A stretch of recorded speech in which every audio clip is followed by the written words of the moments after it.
Y lo tenemos en el piso para charlar con él, con el doctor Daniel Godoy. ¿Cómo le va, doctor? Bienvenido, buenos días. Buen día, Carlos, ¿cómo le va? Muy bien, gracias por su presencia acá y por tomarse este tiempito. ¿Qué temita que nos trae hoy? ¿Accidentes cerebrovasculares? Exactamente, exactamente. Cuéntenos un poquito, ¿en qué contexto nos movemos? Bueno, mire, el accidente cerebrovascular es un conjunto de enfermedades que tienen como denominador común el compromiso de la vasculatura cerebral. ¿Qué significa la vasculatura? El cerebro vive por el aporte constante de oxígeno y glucosa.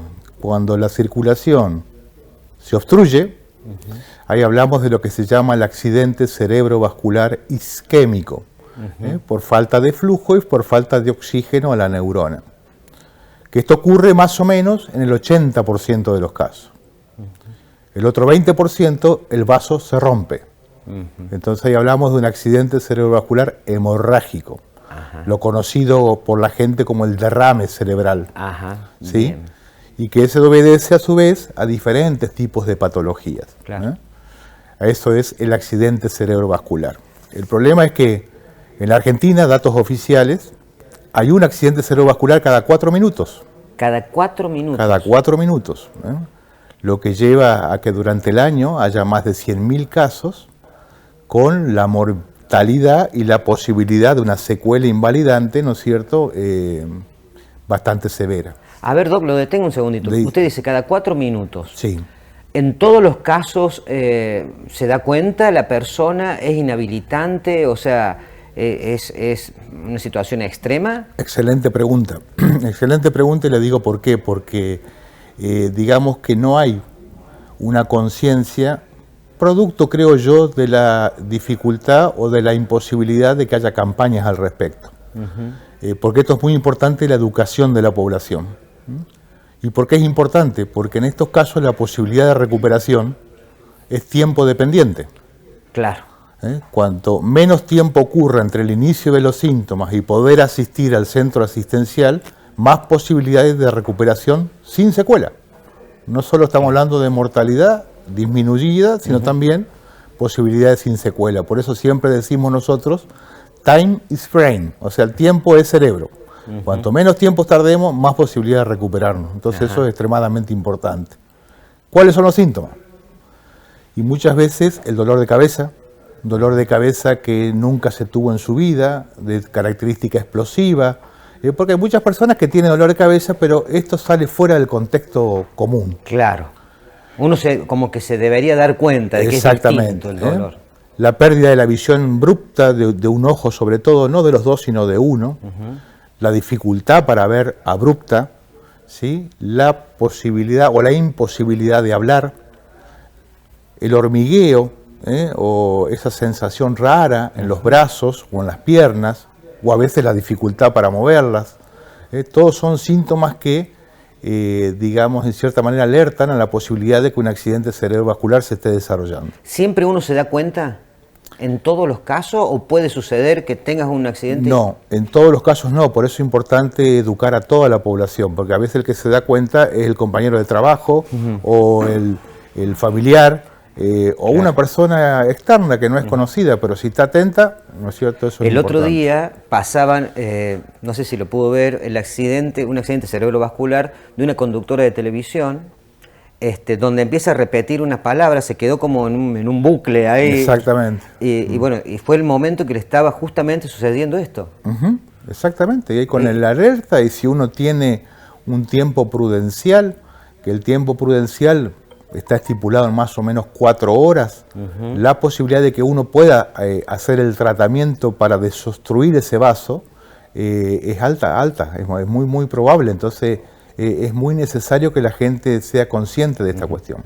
¿Y ese tratamiento es una intervención quirúrgica necesariamente o puede ser de otro tipo? No, a veces con el solo hecho de un fármaco que destape el coágulo, que lo diluya, que lo rompa, es suficiente. A veces es necesario, sí, el requerimiento de cirugía, pero no cirugía de abrir la cabeza, sino lo que se llama hoy tratamiento endovascular. Un catéter por el brazo o por la ingle, se llega a su lugar, se desobstruye la arteria y el problema solucionado. Acá se marca, me parece, lo digo desde la ignorancia total, una gran diferencia con lo hemorrágico. Lo hemorrágico ya es otra historia, ¿sí? Más allá de que en algunas circunstancias también es muy importante, porque el hemorrágico puede obedecer, por ejemplo, a la rotura de un aneurisma cerebral, una dilatación de una arteria que se va desarrollando con el tiempo y en un momento determinado se rompe. Otra cosa es una hemorragia producto de hipertensión arterial severa que no es controlada. Eso es otra. Otra posibilidad, digamos, yendo cada vez en menos en la posibilidad que se presente desde el punto de vista estadístico, es la malformación, algo que uno tiene ya desde el nacimiento y que no lo sabe. Claro, claro. Y que se va a manifestar o porque sangró esta malformación, ¿no es cierto? Y eso generalmente hace que pierdan la conciencia, de que tengan algún déficit motor o muchas veces convulsiones. Claro. Son diferentes formas de presentarse. En esto, ¿hay edades que estén más en riesgo que otras? Con hábitos ya vamos a entrar a los hábitos, que me imagino que son la clave en todo esto, ¿no? Bueno, justamente, digamos, hace 10 años atrás, te diría, Carlos, que era una enfermedad producto de más de los 70 años. Hoy, lamentablemente, la estadística de los últimos 20 años hace que el accidente cerebrovascular haya virado desde el punto de vista epidemiológico y cuyo punto de partida está alrededor de los 30-35. Muy similar a lo que ocurre con el infarto de miocardio. Claro, claro. ¿Sí? Porque los factores de riesgo se comparten. Y la mala calidad de vida que podamos tener con el estrés, el tabaquismo y todas las situaciones que nos toca vivir hoy por hoy, hace que el riesgo haya aumentado mucho y que cada vez uno lo vea más frecuentemente en gente joven. En esto puedo vincular que la prevención es también similar, o sea, tiene que ver con evitar, bueno, lo que más o menos uno sabe. Exactamente. Y que no hace. Sobre todo. Sobre todo. Pero, por ejemplo, en esta región, en esta zona, la prevalencia de hipertensión arterial es muy alta. Entonces, y muchos ciudadanos son hipertensos y no saben que lo son. Por eso también es importante esas campañas de pesquisa de hipertensión arterial, así como se ha hecho la detección del colesterol también, la disminución del hábito tabáquico en la medida de lo posible, abandonar el sedentarismo, una dieta más o menos balanceada, son todas razones que pueden disminuir la probabilidad de presentación de un accidente vascular bastante importante. Usted mencionaba, Doc, que el tiempo cuida el cerebro, cuida nuestras funciones. Si hay un accidente de esta naturaleza, según la rapidez de la acción que se tome allí, uno puede llegar a no tener, incluso no quedar con síntomas. En caso de quedar con algunas secuelas, ¿estas son reversibles? Muchas de ellas sí. Eso depende del lugar, la localización donde dio ese infarto o esa hemorragia y la extensión. El cerebro tiene poca plasticidad, o sea, poca capacidad de recuperación. No es como el hígado, que uno puede vivir con un pedacito chiquitito de hígado. Acá el cerebro se daña y si se recupera tarda mucho tiempo. Y esa plasticidad, cuanto más joven es, más posibilidad. Pero también tiene mucho que ver la multidisciplina en cuanto al team, al equipo de trabajo que rehabilita a esos enfermos. Que eso es también muy, muy importante porque se necesita un trabajador social, un fonoaudiólogo, el kinesiólogo, toda una serie de puntos que hay que abarcar para la rehabilitación, pero sí, se puede rehabilitar. Por allí dicen que, por ejemplo, uno llega al médico, una consulta, se sintió mal, había sido un problema cardíaco. Y en la indagatoria, en la investigación, descubren que había tenido otros episodios y que no le había llevado el apunte, o que no se había dado cuenta, o lo que sea. ¿En esto puede suceder lo mismo? Exactamente igual. Tal es así que, por ejemplo, pequeños infartitos silentes que se van desarrollando no dan ningún tipo de síntoma y con el tiempo desarrolla, por ejemplo, una enfermedad de Alzheimer. Claro. Son mira vos, claro. Muchas cosas silentes que pueden, ese es uno de los tantos ejemplos que te puedo dar, pero en general sí. Dentro de esta obstrucción del vaso, una de las cosas más frecuentes son lo que llaman infartos lacunares, infartos chiquititos como lagunas, que una no produce nada, dos no produce nada, tres tampoco, pero con el tiempo esto se va desarrollando si sobre todo uno no disminuye los factores de riesgo. Y con el tiempo desencadena estas cosas.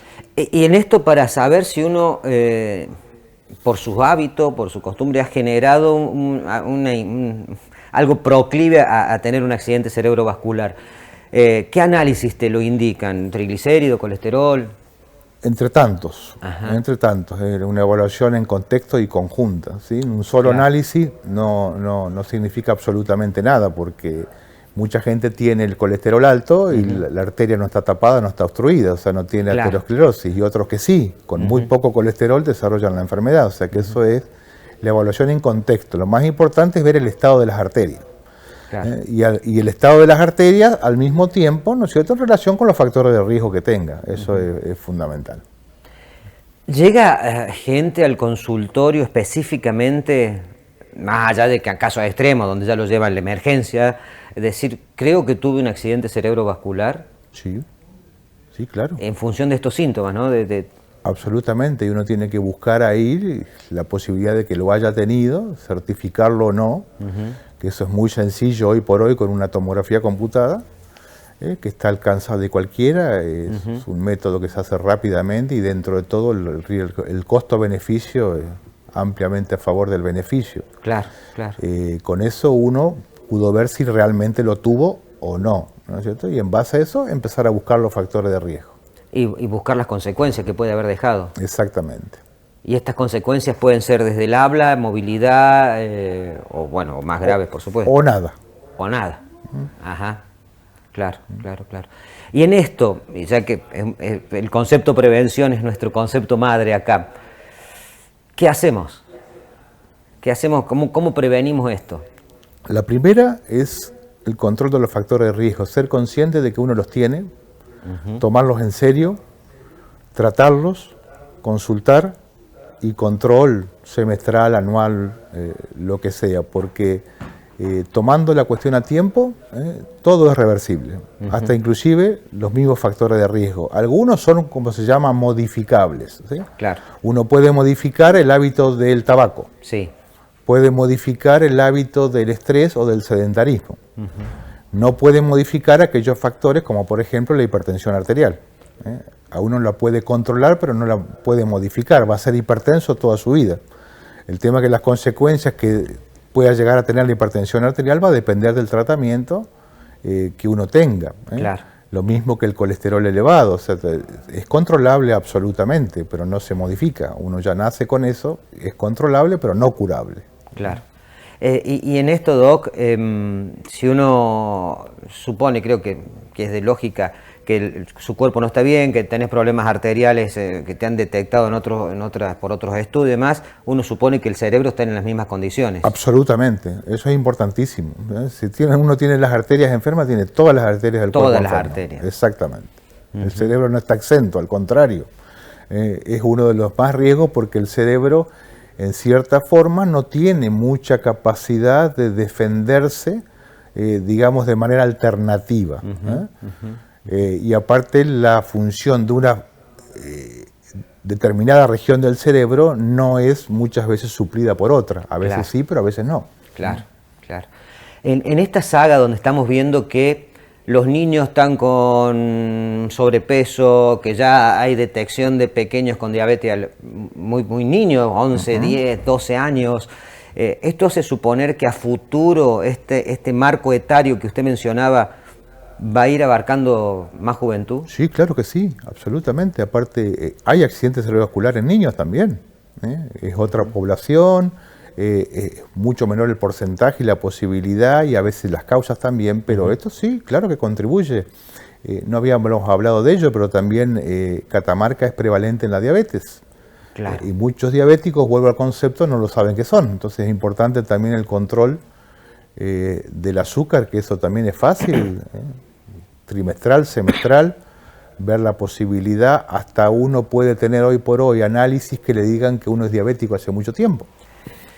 Y en esto entonces, lo que me cuida las arterias o lo que me cuida el corazón o lo que me recomiendan para la hipertensión, todo esto abona para tener más cuidado mi cerebro también. Sí, señor. O sea, ese sería el, digamos... Absolutamente sí.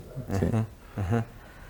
Bueno, qué temita, Doc, porque bueno, caemos más o menos desde distintas áreas. El otro día hablamos de hígado graso, hablamos de hipertensión, y hay cosas de la rutina del cotidiano, del día a día, temas sedentarismo, alimentación, tabaquismo, que en realidad son el gran abanico que va incubando todas estas posibilidades de no cuidarnos, ¿no? Oye, otra cosa, si me permite también, ¿Sí? que es de actualidad.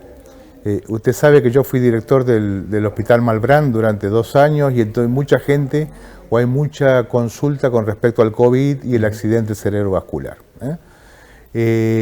No hay una relación directa entre el COVID y el accidente cerebrovascular. El COVID como causa de accidente cerebrovascular es menos del 1%. O sea, de cada 100 pacientes que han tenido COVID, solo uno va a desarrollar un accidente cerebrovascular.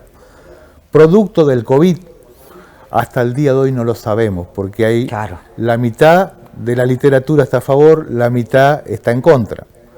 Sí sabemos que el COVID ha desencadenado o ha disparado o ha puesto a la luz enfermedades que uno tenía previamente y que no sabía que las tenía. Claro. Y un aspecto importante del COVID sí puede llevar a, digamos, a desencadenar o a provocar un accidente cerebrovascular, que son los trastornos de coagulación, las famosas trombosis que ocasionaba el COVID. Entonces, si uno ha tenido COVID, voy a la pregunta que me hace muchísima gente, sí tienen que hacerse el control. ¿Sí? El control post-COVID es a los 3 meses, a los 6 meses y hasta el año, siempre teniendo en cuenta que el COVID a largo plazo no solo afecta la cuestión respiratoria, sino también puede afectar el corazón.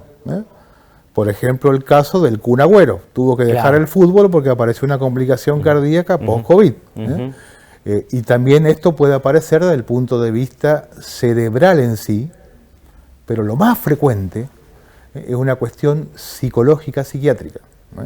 A ver cómo es eso. Uno se obsesiona con el tema. El COVID ha dejado muchas secuelas en índoles de la atención, de la memoria, del ascenso percepción.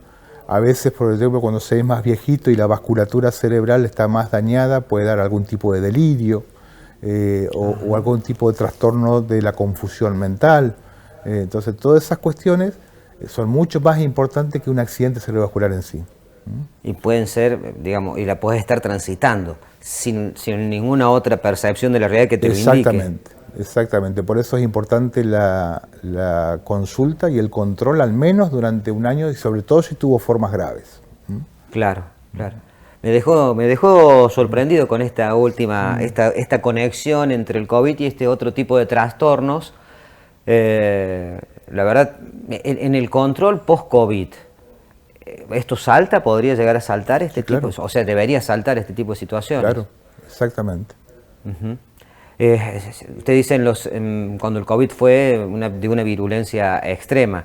En general, esto está muy dividido porque muchas veces es muy nuevo, estamos. Exactamente, cuanto más leve ha sido el caso, más probabilidad uno tiene de quedar con la depresión post-COVID, por ejemplo, que también se habla de un 20-30%, por eso hablamos también de la índole psiquiátrica, la posibilidad de trastornos en la atención, por ejemplo, usted me dice la atención, y muchos contadores ya no pueden calcular como calculaban antes, por darle un ejemplo, digamos, y eso es importante. Y también no hay que asustarse porque también es reversible, es cuestión de tiempo y seguir con el tratamiento que corresponda y eso no... Claro, pero acá se trata... de tomar conciencia. Exacto, no subestimar tampoco alguna situación. De repente, como me gusta el ejemplo de los contadores, pobres contadores, pero digo, aquello, un profe de matemática o lo que sea, que de repente funciones que antes hacía, problemas que antes los resolvía, tuvo COVID y hoy ya le cuestan.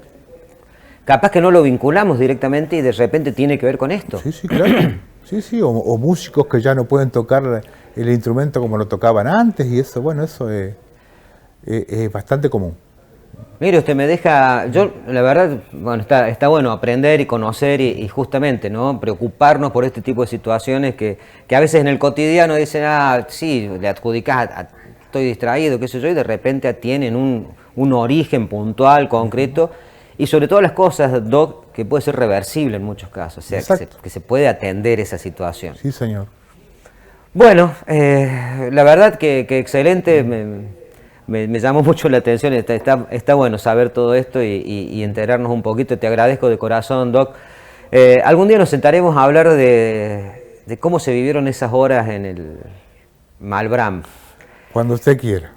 Salir de lo institucional y hablar de eso porque, bueno, seguimos aprendiendo de una pandemia que no se termina de ir, que no se ha decretado su final y que cuando se decrete su final van a quedar estas situaciones para seguir atendiendo. La verdad, yo creo que no va a tener un final. No va a tener un final. No. Creo que hay que vivir cotidianamente con esto. Como con la gripe común. Con la gripe común. Que no deja de ser eso. Exacto. O sea, sobre todo no hay que subestimarla. Porque no deja de ser algo que en cierta manera nos sorprendió, no estábamos preparados por ello, nos preparamos, mejoramos, pero muchas veces cuando creíamos que estaba todo aparece una nueva olita y ataca a un grupo especial de personas y obviamente que la vacunación ha hecho de que no sea como lo fue. Pero bueno, eso es otra cosa que no hay que dejar de lado y mucho menos subestimar. Y quién dice, ojalá que no, pueda aparecer alguna otra cosa, no lo sabemos. Hoy hay tantas cuestiones con esto de los cambios climáticos y qué sé yo. Sí, ahí estaba viendo los datos de la viruela del mono y cómo se está expandiendo en Córdoba y en algunas ciudades, algunos centros urbanos. Bueno, ya volveremos con el infectólogo en algún momento a hablar de eso, porque uno cuando cree que viene más o menos tranqui, pero bueno, es la globalidad también. Las comunicaciones también abonan todo esto.